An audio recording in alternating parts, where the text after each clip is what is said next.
Hello there, welcome to another Kerfuffle showcase webinar, and I am delighted to have Ross Lindsay here today from Your Lead In. Ross, hello, how are you, sir? Very good, thank you, Simon. Very good. You're first of all, love the wall of clients. That's absolutely perfect there. I'm already searching some of those absolutely 5-star blue chip companies. Well, I'll be keen to get into more of that now. Ross. Sure. Our title today is all about generating more business today. Could you just give us a bit of an overview straight off the bat, really? Tell us, what is it that you guys do in a nutshell so that people can understand what you're delivering? So very, very briefly, we do two elements of business generation or lead generation, and that's generating business from valuations and solicitors and financial services. And we base that on a proactive and a reactive. So with certain clients, we'll have inbound calls and we'll manage those calls and we'll maximize opportunity from each of those calls. So talking to people about their circumstances, position, and then we'll do database farming, which is more of the proactive. So we'll go through existing databases and look for old opportunities that might have been left behind in the archive or just left behind because everyone's so busy doing their day-to-day jobs at the moment. Yeah, and just on that particular point there, how is there ever a record that can be too old, or can you still even glean bits of gold out of the oldest data? Yeah, sometimes the older stuff's better because it's about time people are going to move. What we've obviously got to be very careful about now is GDPR. So we need to make sure everyone's got the right permissions to be able to call the older stuff. But, if you're looking at people moving now, I think it's about 4 or 5 years now. It's gone down from 7. So, more people are moving more regularly and the market's busier. So, the older stuff, sometimes you can get real gold out of it. Okay, good stuff. Now, the stuff you're talking about, obviously, which I think everyone would appreciate, is an absolutely vital thing for any successful agency to be doing. But being really honest on that, why do you think it is that negotiators aren't doing this at the moment? You'll be well aware of the likes of Josh Fegan, who's been coming over here for the best part of a decade and telling us, you know what, guys, it's probably a good idea to talk to your past clients. It seems so obvious, it seems so logical, and phone calling is, it is meant to be an intrinsic skill set of an estate agent. Why isn't it happening? I was an estate agent. I've been an estate agent, and I know my own one, and I'm guilty of exactly the same thing, which is you deal with the here and now. You're busy dealing with the clients that are coming in through the door. You're registering people, the fresh people, and you want to get that result there and then. And we look at not the results there and then. We'd rather talk to 100 people and get 100 follow-ups to give them a call in a month's time than just get a couple of valuations out of the first people we call. It's really about building into the future. And as an estate agent, I wanted to earn commission there and then. I wasn't interested in what's going to happen in 6 months' time because I was too short-sighted for that. That's not a criticism, because I think that's you've got to be hungry and you've got to want to go for that. You've just got to have a different attitude and a different reason to call people than the here and now, which is what a lot of the agents are doing because they're so busy. And the market has helped them out a hell of a lot in the last 6 months because they've been so busy. Absolutely. I remember having an epiphany, as I always do after about 14 amarettos, talking with a few of the Aussies, and we were trying to figure out, why are the Aussies all on the face of it? Why are they so good and have always, been held as paragons of virtue for prospecting, compared to the Brits? And my apple falling on my head moment was, if you are asking people to keep phoning back, week in, week out, month after month out, they really, as you just sort of highlighted there, need to see the fruit of their labours, don't they? Now, in Australia, it's more around the individual, and they will continue prospecting, even potentially if they move businesses. In the UK, of course, with 10-20% churn in many businesses, the onus and the drive to keep putting in the hard yards drops off the side of a cliff, isn't it? Does that sound right to you? Does that resonate in terms of? And I think, just as a follow-on, is that probably a reason why the Brits had to look at a slightly different approach and go for things like the client services department, which of course you really managed yourself as well, and you grew up in. Yeah, I did. I think a lot of the time when I'm trying to find analogies in the office, I think right, you can't treat this as a dating site. You can't just phone somebody and then sort of expect to get a date straight away and expect to go take them out for dinner and all the rest of it on day one. It's not going to happen. What we have to do is we have to court these people and get them to like us and get them to get a relationship before we go for that final touches. And it's about trying to build a relationship, a long-term relationship with people rather than a one-night stand, perhaps.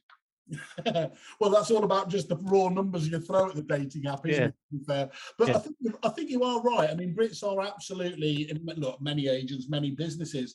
We're so focused on that the here and now business, aren't we? As you spoke about, it's literally the appraisal lead gets sent out from the portals. Let's all fight over that and see, best yeah. man wins, as it were. The problem with that is you've had no time to build any sort of trust, and you literally have to be the top of your game, because why they're going to know nothing about you, are they? There, the No, lovely thing about a process like that yours is, over a period of time, is, look, we're all trying to be that magical unicorn moment where we're the only agent uncontended, aren't we, to be invited into an appraisal. But really the important thing is just to make sure you are at least one of the list, to shortlist, yeah. to ensure that you're getting it. That's when you've got the absolute sweet spot, isn't it? Yeah, and that follow-up process really helps with that as well, because then people are hearing about it. I think we worked out this, mate. I think it's about 20 phone calls per instruction that you've got to make before you can get that property on the market. So, if you went to your boss as an estate agent, you went to your boss and said, "Boss, look, I've made 60 phone calls today. How many valuations have I got? I've got none, but I've got 60 follow-ups for the future. I'm the big guy in the office because I've got loads of valuations. The the the attitude of the estate agent, and again, this isn't a criticism because I did exactly the same. There's nothing good about being in an office and saying to your boss, "Look, great, I've got 60 follow-ups." Isn't so. What have you done today? I haven't done anything today. We've got 60 follow-ups. Now that's our bread and butter is 60 follow-up. That's what we're looking for. So it's the complete opposite to where you are in estate agency. It's all about the here and now and the way they want to react and get their name at the top of the leaderboard because they made the most valuations that week. And what we do is we make telephone calls and we keep making telephone calls, and that's really hard to do. I think the agency experience is great in my environment, but as a true estate agent, you can't get them to sit down for longer than 10 minutes. So it's really tough to say, right, you've got to sit in this office now and make 150 to 200 Yeah, calls a day and do that day in, day out. And they're like, hang on a minute, I'm going to go and do some viewings. yeah. So it's a different mentality, and if the people that are doing their job, the next that are good, they're good for a reason because they can do the deals and they're there and now. But it's just a different type. It absolutely is a different type, isn't it? I remember, you'll know them well. The Romans Yeah, group and the Romans direct ones, which was one of the first ones I came across in my old world. And I remember yeah, reacting a little bit with horror when I was shown around the floor there. Although it was still like being invited to Willy Wonka's chocolate factory, to be honest. So I yeah, was pretty blown away. But I was just amazed at, first of all, the youth that was involved there, and then talking to Michael at the time, who ran that office, and he was talking about, look, it is a very different mindset. You need to have no fear of the phone. And again, I can't believe I say that, but it's absolutely true. There's a very big difference between being on the phone and taking phone calls, or making, let's say, transactional phone calls, and the one where you are putting your heart and soul on the line, isn't it, in a yeah, prospecting capacity, and taking knock after knock after knock in there. That, yeah. that that really does, as you said, take a special sort of character. Yeah, and it's not just a knock as well, because I mean, there's the phrase, "As many no's you get, you means you're closer to a yes." And all that's great, but you've got to get some no's as well, because we spend half the time phoning telephone numbers that don't even pick up. Cool. So you've got two elements of it. One is that people don't even pick up the phone, and Yeah. then when they do pick up the phone, it's difficult to find opportunities out of those people. Not impossible, but it's difficult. So you're certainly looking at the more negative elements of it than you are the positive sides. But the positive sides are really, really great, and we celebrate all of those. So it makes a difference. I find that really interesting because it's right, isn't it? These things are so fantastic these days. Mini computers, ironically, they've stopped doing the main purpose, haven't they? Take with Yeah. many people. How do you get past that as a telephone service?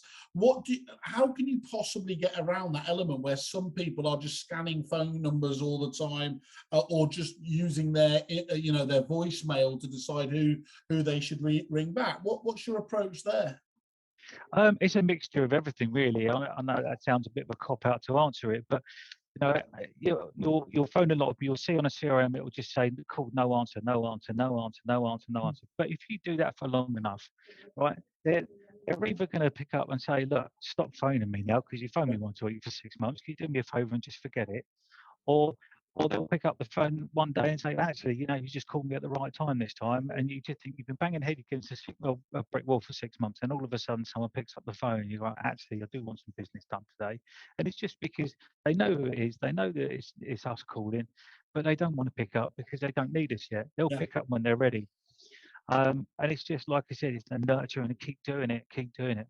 Some of the best guys aren't the best salespeople, but what they are is very, very consistent, and I they think get that's results from that, being that that consistent. in this job role is absolutely critical, isn't it? The ones you're right, it's so fascinating looking at the different types of salespeople, and some of the best closers I've ever dealt with in the business couldn't prospect for toffee Yeah, because they need to be in a room, they need to have the audience, and then get do all that sort of business. Whereas actually, and I was just about to use, I was going to say the plodders, but I didn't mean that in no, I a know what you mean. negative Yeah, sense. yeah, It is absolutely the consistency, just like with advertising. yeah, You can have an amazing campaign and might throw it up, but it's the ones that are able to deliver the consistency over time that always win.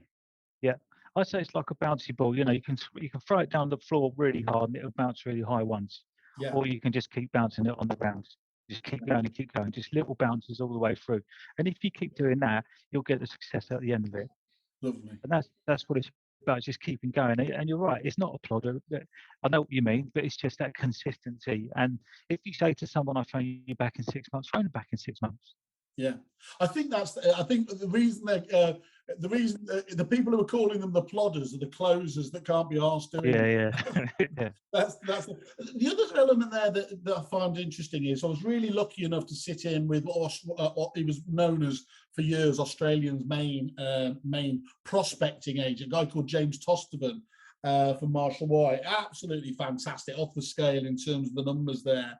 I sat in on the session, I remember, with a couple of other agents, Richard Polframan and Nathan Emerson, actually, from Property Mart now. And we all sat there, again, a bit Willy Wonka style, waiting to note down all these fantastic, scripts and clever things, everything else.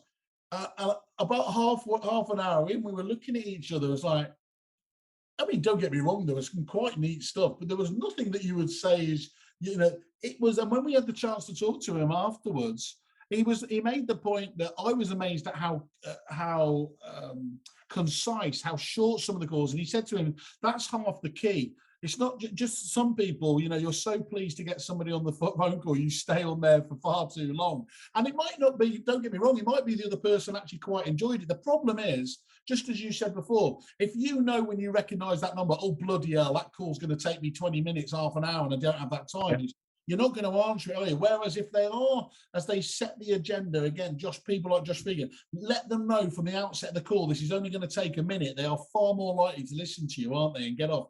Is that a yeah. really important part of the training for your team? Yeah, absolutely. I mean, we don't use scripts. We have a structure, certainly. And I'm talking to new clients all the time, potential clients, and a lot of the time they say, "Well, can we have a script? Can we script out what we're going to say?" And you go, "Yeah, we can, but it will change because we've got to think about it. We've got to be fluid with this. And we've got to think on our feet." What we do though very well is we open the sentence. The reason for the call is this, this, and this. Right, yeah, And then what comes off the back of that is then when you turn into a fluid. So the reason for the call today is we've got purchasers and tenants looking for property in your area. Have yeah, you got anything available? This might be to a multi-landlord or something. Have you got anything available at the moment? Yes, I have. Okay, talk to me about what you've got. And then you can then start opening up the conversation, and that's when it goes completely off script and you become a lot more fluid. If you decided to script that, you'd lose those people. So it's a clear, concise message at the beginning. There's no how are you doing today and all the rest of it. It's right, good afternoon. My name's Ross. I'm calling from any one of my clients. The reason for the call today is this. That danger, isn't it? It seems like the most obvious, likable English thing to do is "How are you today?"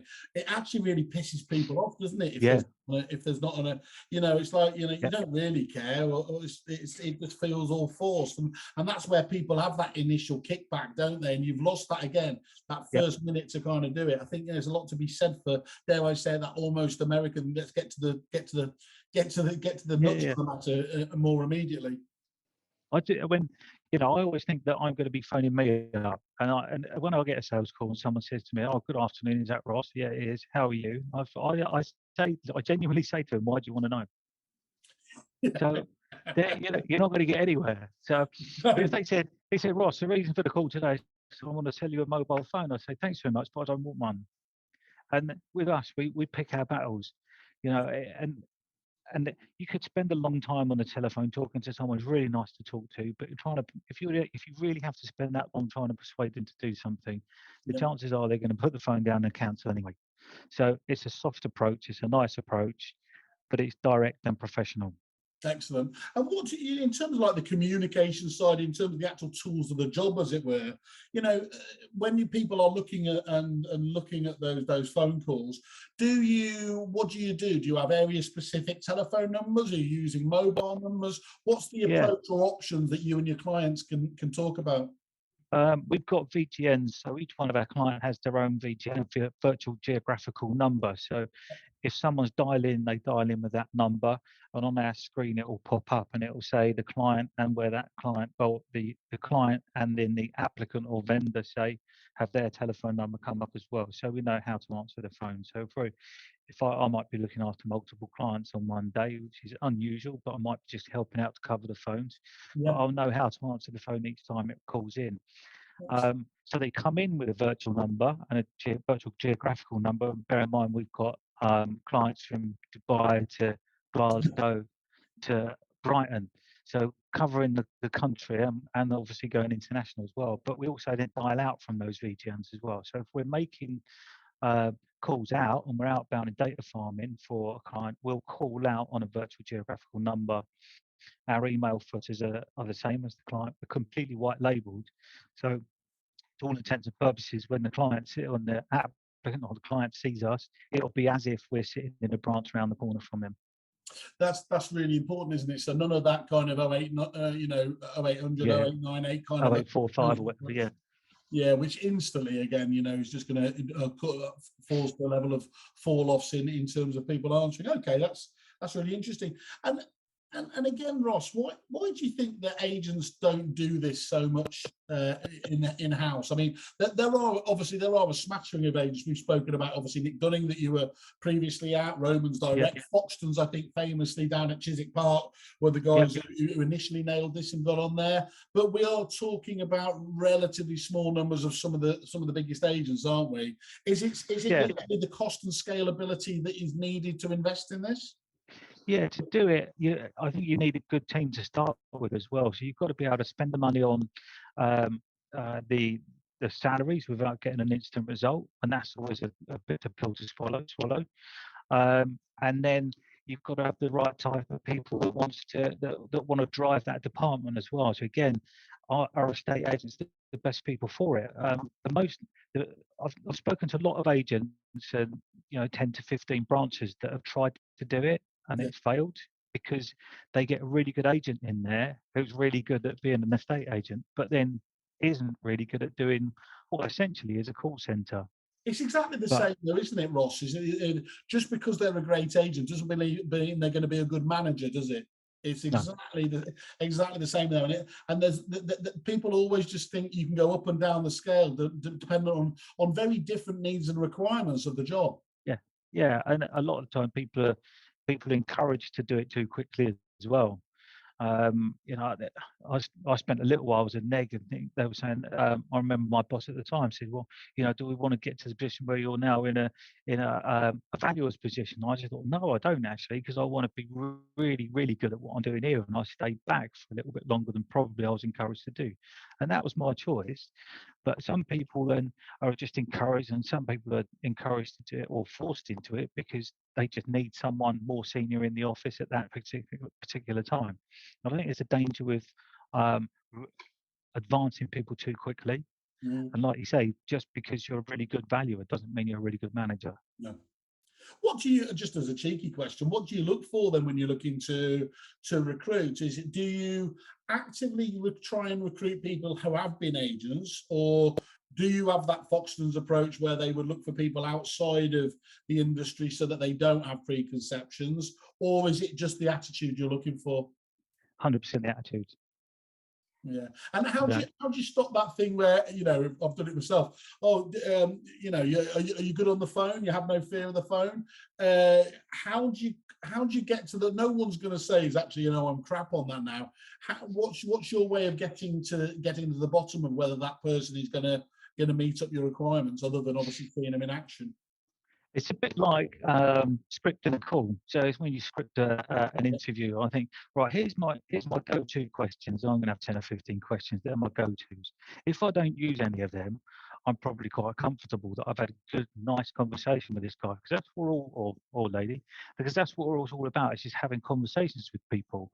Yeah, And then if you can sit down in an interview and have half an hour, 45-minute chat with someone and think, actually, I feel really comfortable with you, yeah, you know, you have your standard questions that you're going to ask, but then if you needed to rely on your set of go-to questions because there's just not enough going on in the room at the time, then you're probably sort of erring towards this guy probably isn't suitable for me today.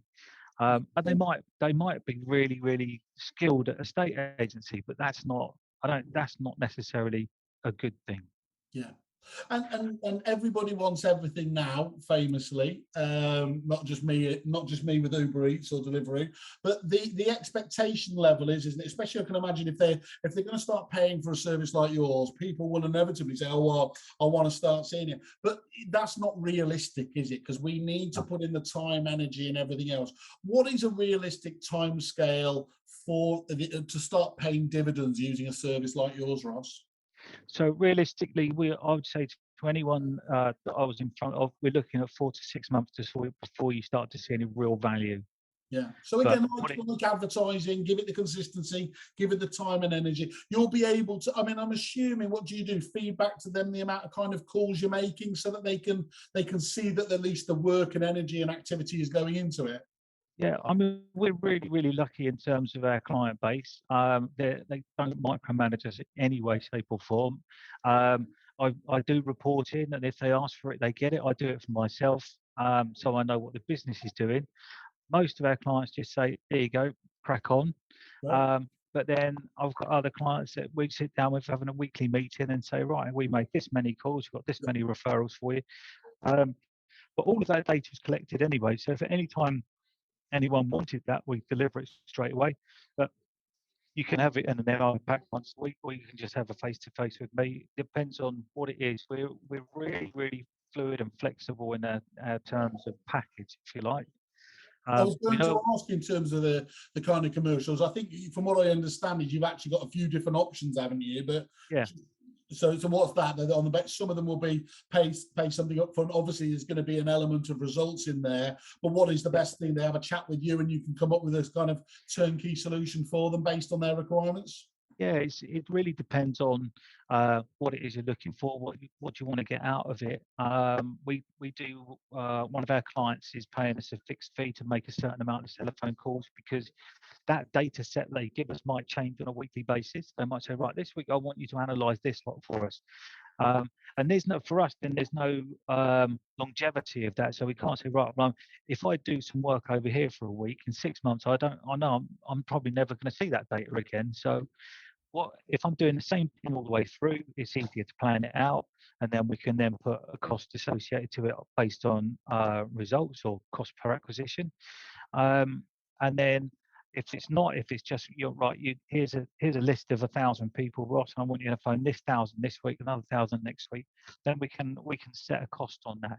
But generally, to try and answer your question a bit better, if you said how much does it cost to employ you to do our services, and you're going to get some instructions out of it, they're going to turn into completions. We generally charge what looks like 20% of the completion fees at the end of it. Okay, So there might be an element of upfront fees with a less than 20%, but realistically, the lion's share of that only if you deliver the business. So there's not much yeah, to really, is there? Okay, that's good. And one thing I've always loved actually is, there's not many. Most agents wouldn't perceive there being big benefits to GDPR and everything else, apart from clarity and I suppose really getting rid of the boiler room boys who ruin this for everyone, don't they?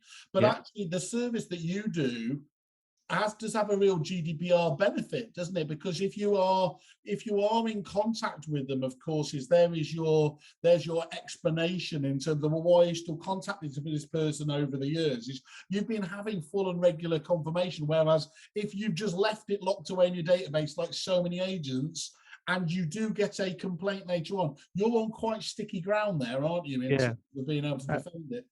Very sticky ground, yeah. And one of the things that we cite is what we call database cleansing, and it is sorting out the people that don't want to be called, so you don't make a mistake and continue to put them on your email campaigns.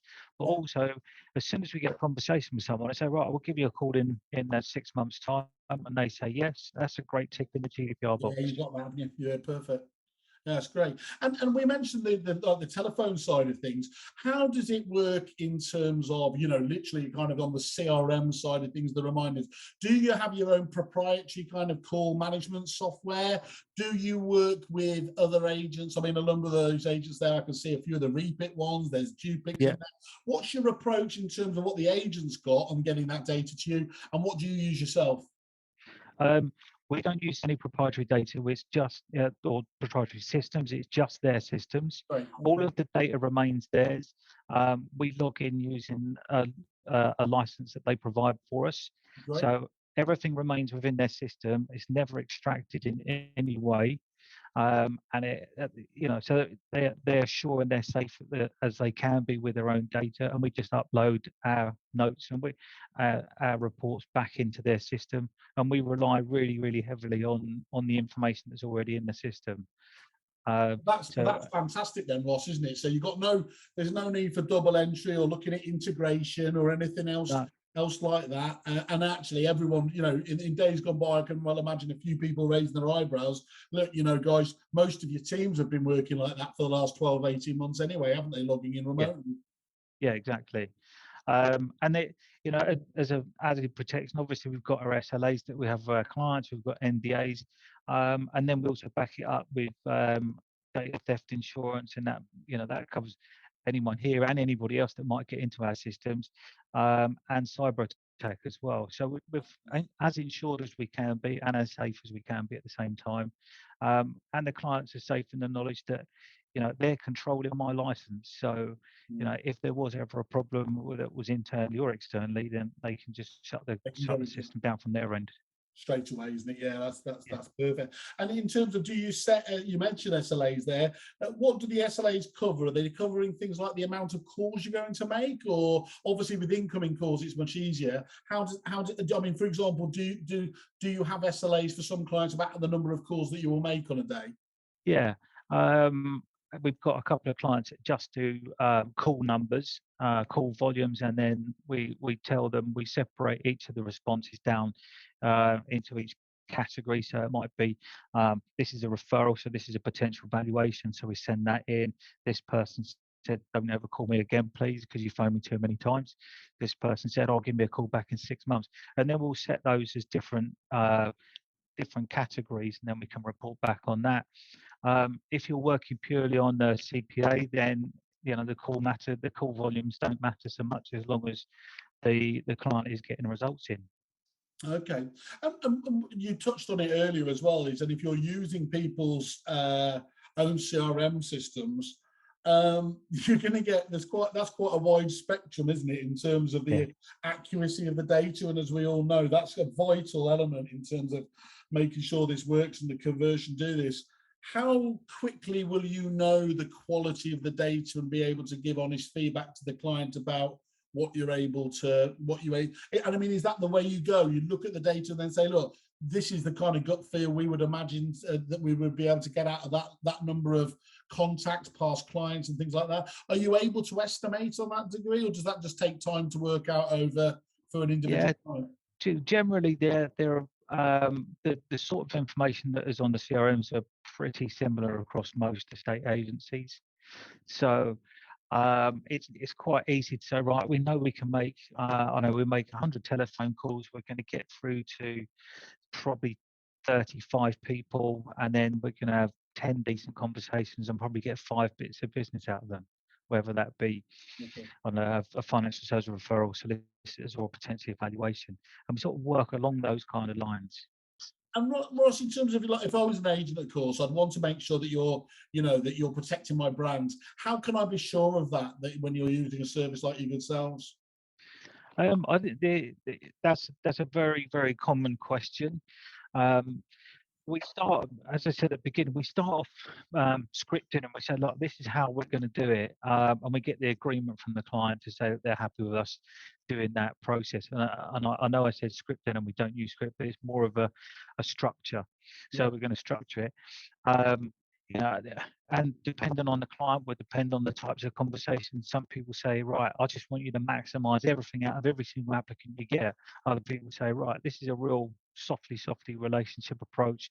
We don't want you to hard sell anything or try and crowbar anything in there. So, if you build a relationship with them and you keep in contact with them, they're fine. We're here to assist and help. So it's just getting an understanding of what the client wants and their type of ethos as well, in terms of how they deal with their clients or their applicants and their vendors. So I spend a lot of time with each client saying, right, what is it you want to do? What do you want to get out of this? How do you want it to work? And then I'll present our structure and say, look, this is what we're going to be doing. A lot of the time, it just goes back to, again, your question about the type of data that's on the system and how many notes there are and all that kind of thing. And again, as an agent, the last thing I wanted to do was put notes on CRM because I wanted to go out and do a viewing. Yeah. So but I'll remember it. I think that's okay because I'm going to be talking to them next week, and I'll just remember what the last conversation was. Now, we don't have the advantage of that, so we call it blind calling, because we've got no idea what we're going to phone up and what we're going to get. So you phone the person, and it's just an exploratory call to start with. How's your search going? Where are you in your journey at the moment? Is there anything we can do to help? And if you can then get something out of that conversation, the next conversation then becomes the one where you can say, right, last time we spoke, you said this.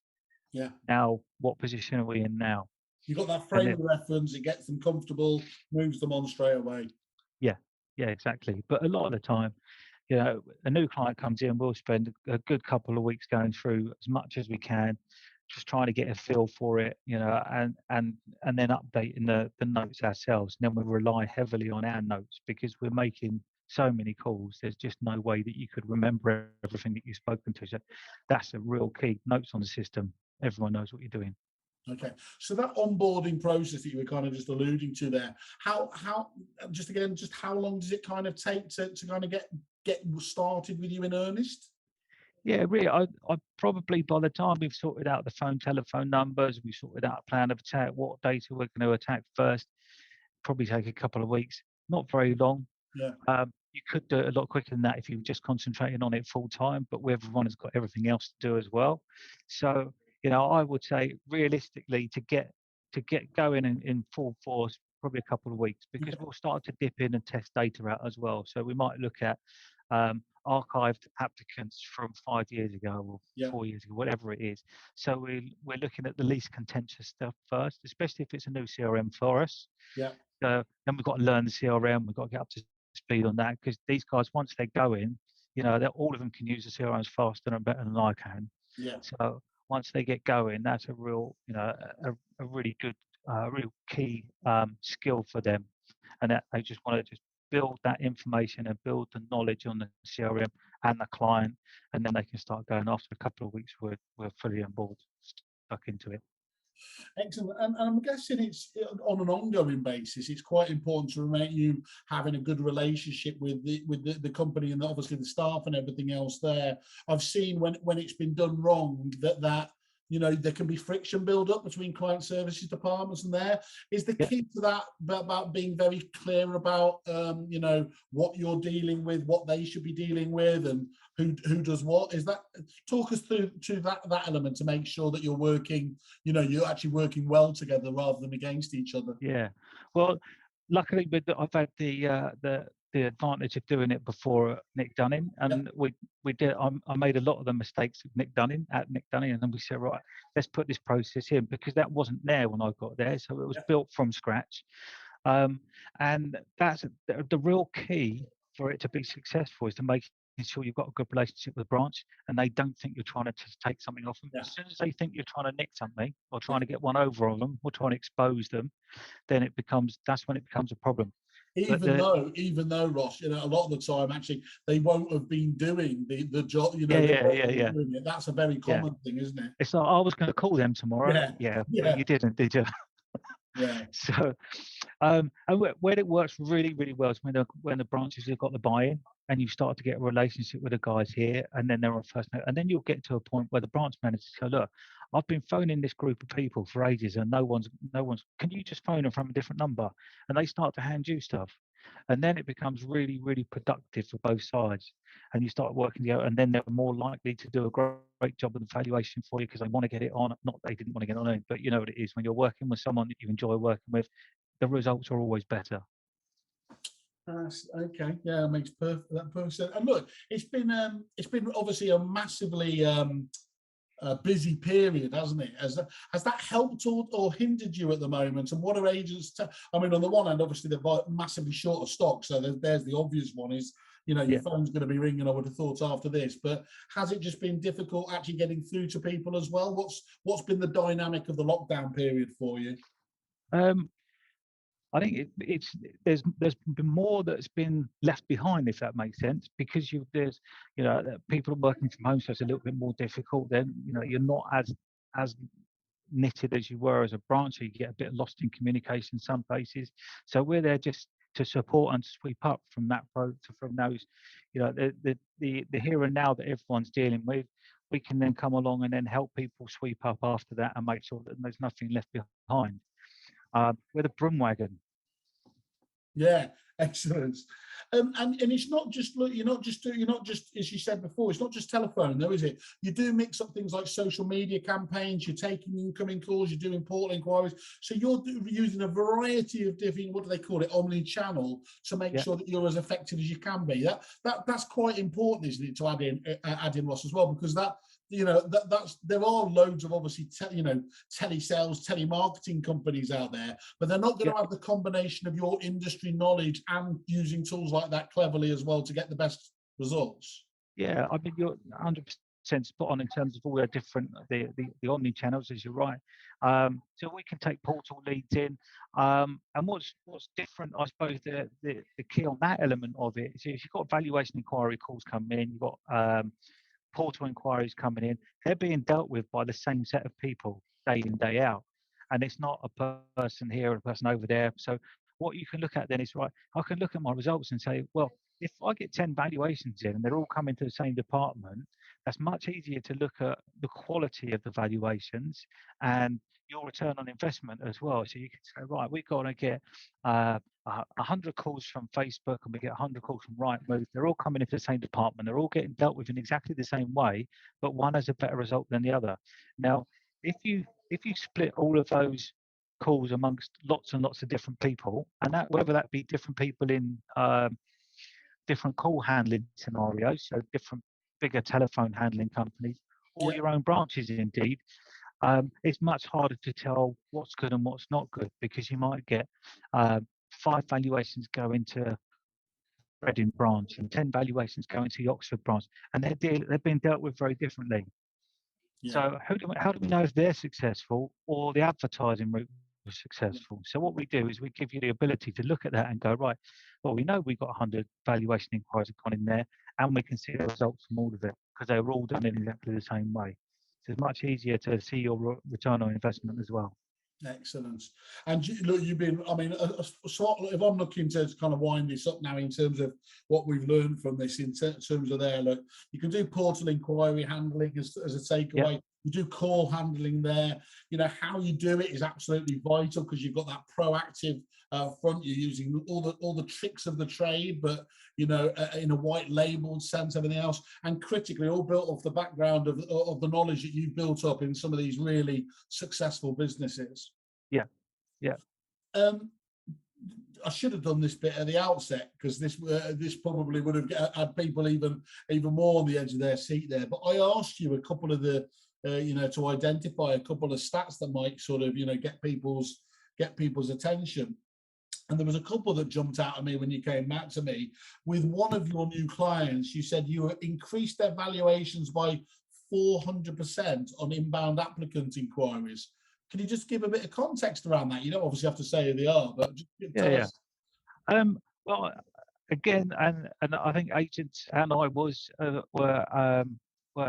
guilty of doing this. Is if someone phoned in from an applicant phoned in, they weren't in your area, you wouldn't necessarily chase them down for a valuation because it wasn't your branch. What we do is what we don't do is see that, because every branch is our branch. Yeah. So any opportunity we'll get to value, we can get to value, and we'll create an opportunity out of that. So really, it's looking at all of the opportunities that are there. We're not going to be driven by which branch it's for, and in some cases not even what brand it's for, because we've got agreements with certain brands. We can say, well, okay, if we pass an out of area valuation through to another brand, and we cut you in on the fee, you happy with that? Yeah, we could do that. So there's cross referrals across brands as well, with the agreement of the brands, of the clients. But it's all about looking and saying, right, we don't really care what area you're from. You're all our area. So like I said, we go from Glasgow to Brighton at the moment. So we've got really good, practically nationwide coverage. So we'll find someone, and if we can't find someone, we'll go and find somebody that we haven't necessarily got in our network, and we can then pass the valuation out that way as well. Fascinating. That's really, really interesting. And then the second one was as well with your latest two data farm clients. In their first year, you were able to add almost £300,000 worth of fees. Now, yep. If that isn't getting people's attention here, because let's not forget, people, it may have been one of the busiest years you've had in living memory, but it ain't going to last forever. So again, this is why this should be at the top of your list. What's your plan for the end of the year? Because this is true, isn't it, Ross? I'm sure you wouldn't disagree with me. What we do now in the build up to the end of this year is going to define what happens for 2022, where it's expecting to come off a level, isn't it? Yeah, we're August already, so you're looking at now January and February completions, aren't you? Yeah. So if I take on a new client, I'd say, look, you're not realistically going to see the fruits of our labour for probably 4 to 6 months. So if that stat that I gave you, 300 grand within the first year, let's assume that the first 4 to 6 months we didn't really earn any money at all. So next year that 300 is going to turn to 600. So in our first full year, once we've been going a year, we should be looking at doubling what we do in the first year. Well, let's just talk about, okay, I'm going to come back to that point just as a sum up as well. But one thing I just wanted to say is you've been really kind, haven't you, for our Kerfuffle members here for the first, I think it's for the first 5 clients that come via Kerfuffle, talking about that social media campaign element. You're going to give a whopping 33% off for the first 5 that come on board. Is that right? Yep, absolutely. And so we'll manage. Sorry, we'll manage all of the inbound inquiries as well. So again, we're not only going to be paying for some of it for you, but also managing it in terms of evaluation inquiries that come into us, and then we're going to convert them back into instructions for you as well. Excellent. Well, that's fantastic. Thank you for thinking of this. So don't waste your time. Get contacting. Go to kerfuffle.com with the wonderful pink site. Go to your lead in. obviously in the search bar there, click on the contact us button and we'll pass those through to Ross to do. Ross, thank you for today. I mean, it's a subject I'm particularly passionate and keen about, as I'm sure many are. I've been lucky enough to work with some of the very best agencies, both here and in Australia. And I think it's interesting there. The one thing that those Aussies that we always held up as I said, as the highlight of prospecting, the one thing that they came away a bit dumbfounded about is when they walked around, when we used to bring them over here and we used to take them around those client services departments, every one of them said that was the future. They couldn't believe the buzz, they couldn't believe the numbers, they couldn't believe the process, the scale, and everything else. I know that it was always the most profitable part of the business, the client services. So to be able to take advantage of you without the where do I start, all the investment is again, I don't want to overpraise myself in terms of it's a no-brainer, but they've got to be having a conversation with you to see what's. I'm guessing you're not going to disagree on that, are you? No, definitely not.